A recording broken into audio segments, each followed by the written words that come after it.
دی وجنا حضرت عثمان رضی اللہ تعالی عنہ تا ذوالنورین ویل کی. ذوالنورین مطلب دا چې دوا انوارات دوا نورانی لونا د نبی علیہ الصلوۃ والسلام د حضرت عثمان سے په نکاح کې هغه پاتې شوی دي. د حضرت عثمان رضی الله تعالی عنہ یو کمال او خصوصیت دام دی چې د دوه هجرت کړی دي. مکی مکرمینا صحابه کرامو هجرتونه کړی دي، نو بعض صحابه کرام دا سدي چې هغه دوه هجرت کړی دي. اولانې هجرت هغه حبشي ته شوی دی. حبشه مکی مکرمه سره نږدې ځای دی، سمندر سره جده او په جده سره نږدې بیا حبشه ده. هلته کې یو نیک بادشاه او هغه مسلمانانو ته پناه ورکوله. نبی کریم صلی الله علیه وسلم هجرت د پاره صحابه کرام التم حستولی دي.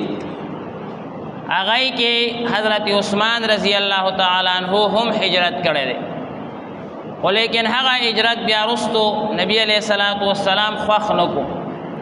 داغي غټه وجه دا و چې چونکې دا حبشه د مکی مکرمه سره نږدې ده، نو حضور صلی الله علیه وسلم ذهن کې داراله چې کې دیشي دغه نږدې ځای ته موږ پسې کافران راشي.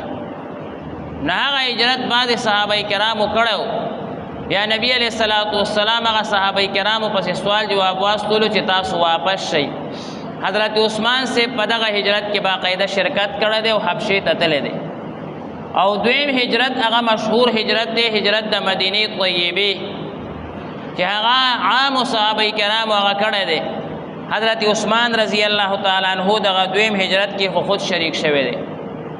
دغه شانتی حضرت عثمان رضی الله تعالی عنہ چې مسلمانانو ته په خپل مال سره څومره فائدې رسولې دي، دومره یو صحابي نه دي رسولي. یو مسلمان په خپل مال سره مسلمانانو ته صحابه کرامو ته او اسلام ته دومره زیات طاقت او دومره زیات اوچتواله نه دی ورکړی څومره چې حضرت عثمان رضی الله تعالی عنہ په خپل مال سره باقاعده ورکړی دی. غزوه تبوک یو زیات سخت جنگ هغه شوی دی، انتهایی د ګرمۍ موسمو او کجوري پخې وي او تمامو کافرانو اتحاد کړو چې هغه يهوديانو که عیسیانو که مشرکانو شپږ قسمه ډلې کافران هغه جمع شوي او هغه وی چې نن مونږ د اسلام نوم ختمول غواړو. او دا جنگ هغه په داسې موسم کې جوړ کړو چې هغه ته پته وه چې دې موسم کې صحابه کرام جنگ ته نه راځي او که راځي هم نو دوی سره هېڅ هم نشته، ځکه د صحابه کرامو زیات ژوند هغه د کجورو په تجارت او په خرڅولو باندې او دا هغه موسم و چې کجورې ایله پخه شوې وې را شکولې شوې نه، زړې پیسې ختمې شوې وې چې اسلحه یې پې اخیستې وې. بل دا که دا کجورې پرېښې وې نو څه به یې کول، کال د جنګ کې ایسار شوی وی دا به ټولې خرابې شوې وې. داسې وخت کې دی دا جنګ جوړ کړی و. دغه وخت کې نبی کریم صلی الله علیه وسلم صحابه کرام هغه راوغوښتل او ټول یې کینول، ورته وی ډېر خطرناک وخت دی او ګرمي انتهایی سیوا ده، موږ سره هېڅ هم نشته، تاسو ته پته لګي که چا کره څه وي نو هغه دې راوړي. چې راوړه نو په د کجورو یو څو دانې وي په دسترخوان باندې پرېوتې، بس دا د ټولو صحابه کرامو هغه پانګه وه، نور هېڅ هم نه و، هېڅ هم نه و. نبی کریم صلی الله علیه وسلم په دغه موقع باندې اعلان وکړو چې که څوک موږ سره مالی مدد وکړي نو موږ به د هغه ډېر شکرګزار یو. او صحابه کرامو نه یې وعده واخیسته که موږ سره د جهاد سامان برابر شي نو بیا به څوک جهاد ته ځي. ټولو صحابه کرامو یا رسول الله زموږ کجورې دې خرابې شي، مونږ ځو، خو مونږ ته اس، مونږ ته ډال، مونږ ته توره پکار ده چې مونږ هغه ځای ته ورسو جنګ وکړو. حضرت عثمان رضی الله تعالی عنہ پاسېدو و یا رسول الله صلی الله علیه وسلم زه به د دې صحابه کرامو 3 حصه صحابه کرامو ته، یعنی دا چې که مثال په طور باندې 80,000 دي 100,000 ته به زه اسلحه او سورلیانی هغه ورسه به ورکړم، 100,000 په ما باندې شو. بیا حضرت نبی علیہ السلام له خوشحاله شو چې زه ښه ده څه نه څه مال خو راورسېدو. بیا نبی علیہ الصلوۃ والسلام اعلان وکړ بل څوک داسې مالدارا هیڅوک هم نه پاسېد.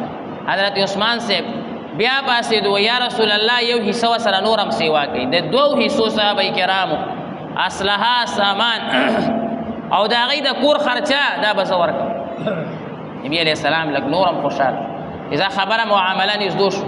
د حضور صلی الله علیه وسلم په ذهن کې دا راغله چې دا نور به ورسره داسې لاړ شي، دا سره به څه چوکۍ څه ډانګونه یا څه نور څه کار دپاره به پکار شي.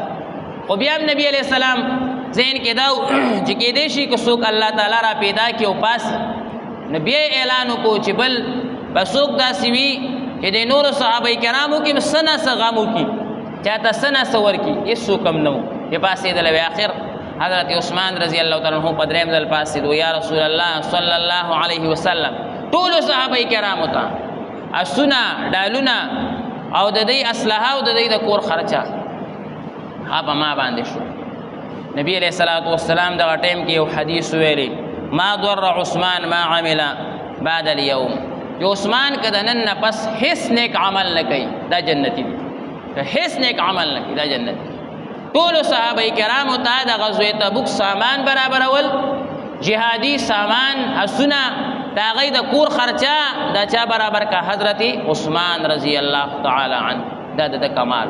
غزوه تبوک کې بیا صحابه کرامو ته فتح هم شوي ده، کامیابي ورته ملو شوي ده. اگر چې منافقانو هم پکې زور رګولې، صحابه کرام ډیر سخت تکلیف ته مخامخ شوي دي، لیکن الله تبارک وتعالی صحابه کرامو ته فتح ورکړه. د چا برکت؟ د حضرت عثمان رضی الله تعالی عنه. دغه شانتي مدینه منورې ته چې کله مسلمانان راله نو اوبه ټولې د یهودیانو په قبضه کې وي. څومره د اوبو کوهي چې دي دا ټولې د یهودیانو په قبضه کې وي، چونکې دلته مخکې نه یهودیان هغه قبضه وو. بیر روما اوس حاجیان صاحبان چې ځي نو چکر ته ورته ورځي، زیارت یې کوي. بیر روما دا یو ډېر مشهور کوی دی، د دې نه مشهور کوی هغه بیا بیروحه دی، خو هغه هغوی بالکل نه خرڅولو. بیروحه یې ځکه نه خرڅولو چې د هغوی اوبه ډېرې زیاتې خشته وي. خو بیر روما چې دی نو دا هم د سنه کم نه دی، د شهر په میاس کې و. هغوی یهودیانو به صحابه کرامو ته اوبه په پیسو باندې ورکولې، اوبه به یې په پیسو ورکولې. که نورې پیسې به چا سره نه وي نو یو صحابي ته به وي سهار نه مازدیګره پورې زما په دې باغ کې دیاړي وکړه، بیا مازدیګر راشه 3 بوکې 2 بوکې اوبه به درکړم. دومره ظالمانو یهودیان تنګولې، او دا چلونه ورته منافقانو خول چې دی تنګ کوي چې دلته نه وتښتي. حضرت عثمان رضی الله تعالی عنہ یهودي سره خبره وکړه چې دا کوی په ما را خرڅ کړه، د دې څومره قیمت دی؟ هغه انتهایی زیات قیمت یاد. حضرت عثمان صاحب پروا نشته، څومره ګران وی زی اخلم، هغه ته الله تعالی مال ورکړو. هغه حضرت عثمان صاحب تیار شو، وی سبا به تا ته زه پیسې در کوم او دا کوی به پرېږدې. یهودي د شپې ووی زه نه خرڅوم، زه نه خرڅوم، بس دا زما کوی دی، زه نه خرڅوم.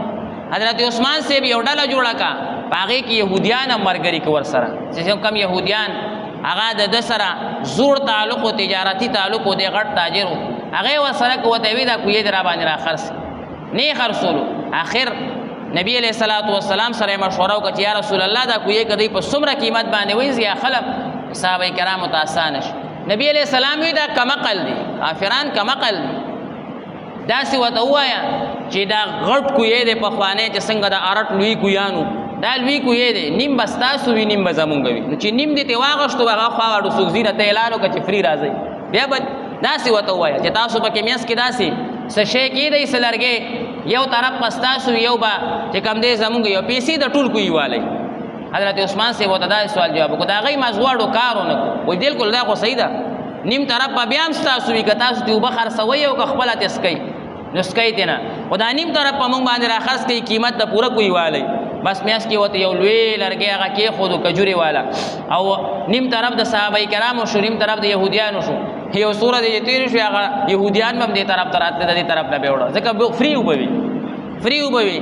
هغه یهودي چې د کم یهودي دا کوی و هغه نیم لرګی په خپله باندې دوړې کوی ټول ستاسو شو، ځکه ما طرف ته اړو څوک راځي نه. صحابه کرامو ته د اوبو بندوبست په مدینه منوره کې حضرت عثمان رضی الله تعالی عنہ کړی، الله تعالی یو ډیر مقام ورکړی. صحابه کرام ټول د لوی مقام خاوندان دي، ولیکن په 2 کارونو کې حضرت عثمان رضی الله تعالی عنہ د ټولو نمبر وړی دی. یو حضرت عثمان رضی الله تعالی عنہ سخاوت انتہائی سیوا دی، دومره سخی صحابی، دومره جواد چې د اسلام ته صحابه کرامو ته باقاعده فائدہ ورسي.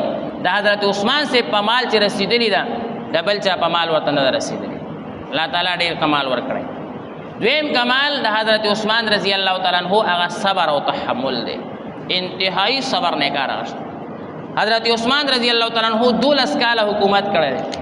په 12 کاله حکومت کې د تقریبا 4 ملکونه فتح شوي دي. 4 ملکونه د حضرت عثمان رضی الله تعالی عنہ په حکومت کې فتح شوي دي. خو لیکن کله حضرت عثمان رضی الله تعالی عنہ په خلافت کې د خلاف چا سازش کړي د معاف کړي دي، د معاف کړي دي. آخر منافقان وی چې دا سړی خدا سي دی چې د دې نه هیڅ کم نشي بچ کېدی، ټول دنیا به د حکومت د لاندې راځي، ځکه د سخاوت هم انتهایی سیوا دی او صبر او تحمل او برداشت هم انتهایی سیوا دی. چا به مخامخ سختی خبرې وکړي دی به په خندا شو چې ما معاف کړی، بالکل ما کې به دا غلطي وي، خیر دی. چا به ورپسې خط راواستولو، چا به د گورنر، چا د څه قسم کس ته وزیر اعلی یا هر څه به چې هغه ته به سختې خبرې وکړي، ده به منع کړی چې تا ته به زه تنخوا سیوا کړم، خو د چا د خبرې جواب به نه ورکړې. سخت خبره به مسلمانانو ته نه کوي، تر دې چې کافرانو ته هم سخت خبره نه کوي، خیر دی. معاف کی منافع نه به کار اخلي. نو منافقانو ډېر غټ چالو چلولو او قسمه قسم خبرې هغه شروع کړي چې دی دا کوي، دی دا کوي. خلاف یو داسې جماعت جوړ کو، سازش وکړو او د هغې مشر عبدالله ابن سبا یهودي کو او د خلاف د حکومت نه بغاوت وکړو چې موږ د حکومت بغاوت کوو، د دې لپاره چې په بله طریقه باندې دی نه والی کېږي. او خلاف فوج یې جوړ کړو، دا نن چې ورته ویلی کېږي خوارج، چې تاسو اورئ دا خوارج دي او دا چې کوم دی مسلمانان تنګوي، دا هغه جماعت تر ننه پورې را روان دي چې مسلمانان ځای په ځای مړه کوي او مسلمانانو ته تکالیف رسوي. دا خوارج جماعت ته هغه ځای نه را روان دی د منافقانو د یهودیانو. حضرت عثمان رضی الله تعالی عنہ به قرآن مجید ډېر لوستو، د شپې یو رکعت کې به قرآن مجید ختمولو، دا د عادت. د شپې یو رکعت کې به غون قرآن مجید هغه ختمولو، دویم رکعت پیدا سے کولو. آخر کې حضرت عثمان رضی الله تعالی عنہ خلاف دی فوج تیار کو، حمله په شروع کې. حضرت عثمان رضی الله تعالی عنہ خپل حکومت ته ویلو که زه مړم کم زما بدل به نه اخلي، زمونږ د طرف نه به توره نه وځي. ټولو صحابه کرام مینت کول وی نه بس خیر دی، ما دې مړ کړي. ډېره لویه واقعه ده، خو تقریبا 27 ورځې دې په کور کې بند، 27 ورځې په کور کې بند کړو. نه روټۍ ورکوله، نه اوبه، نه هېڅ هم نه، هېڅ هم نه. د سمندر اوبه به یې نه ورکولې، تر دې چې دا کم بیري رومات د اغشتې او د دې اوبه یې نه ور.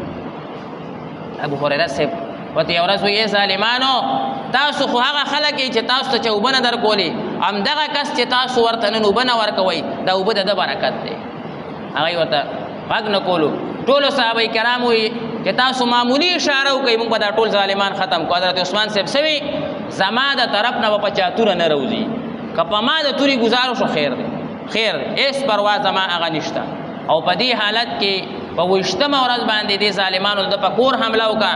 صحابه کرامو چغې والي چې ته یو کاڼی راوله ته نور بېغمه شه، مونږ به دی. حضرت عثمان صاحب وي زه به شهید شم، هېڅ مسله نشته، خو زما د طرف نه به توره نه روځي. هسې نه ناحق قتل وشي، د قیامته پورې به زه الله تعالی نیولی ما، پرېږده چې ما شهید.